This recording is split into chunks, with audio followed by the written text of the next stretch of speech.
Pas mbledhjes së grupit parlamentar të Partisë Socialiste, kreu i grupit Auland Balla deklaroi se mazhoranca nuk do të pranojë kërkesën e Partisë Demokratike për zhvillimin e një debati me mocion lidhur me protestën. Kuvendi i Shqipërisë është në një fazë intensive të raportimit të institucioneve të pavarura. Nesër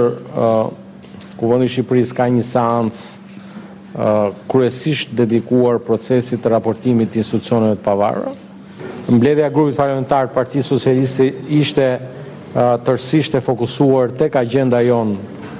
parlamentare, tek pjesa e raportimeve të pjesa e përmbushjes detyrimeve në kuadër të procesit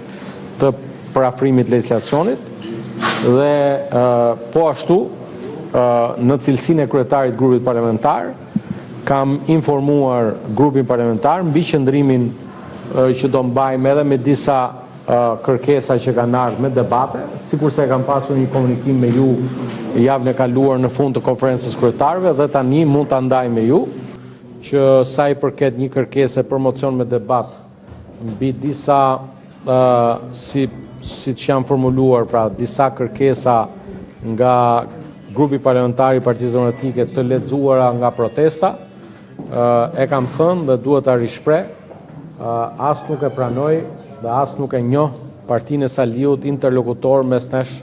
dhe protestuesve. Balla komentoi dhe vendimin e deputetes Mariana Koçeku, e njohur si Neo Malsoria, për t'u larguar nga grupi parlamentar i Partisë Socialiste dhe për të vijuar mandatin si deputete pavarur. Sipas tij, ajo duhet të dorëzojë mandatin pasi është zgjedhur nën siglën e Partisë Socialiste. Për këtë çështje ua kam sqaruar dhe nuk dua t'i kthehem më komenteve për të ushqyer një telenovel që nuk pëlqen, një njeri që nuk di të respektojë ata që e kanë zgjedhur dhe dua t'ju them, personin në fjalë e ka zgjedhur Partia Socialiste e Shqipërisë. Të dorëzoj mandatin Partisë Socialiste të Shqipërisë, se ja ka dhënë Partia Socialiste e Shqipërisë, nuk është një person i votuar drejt për drejti,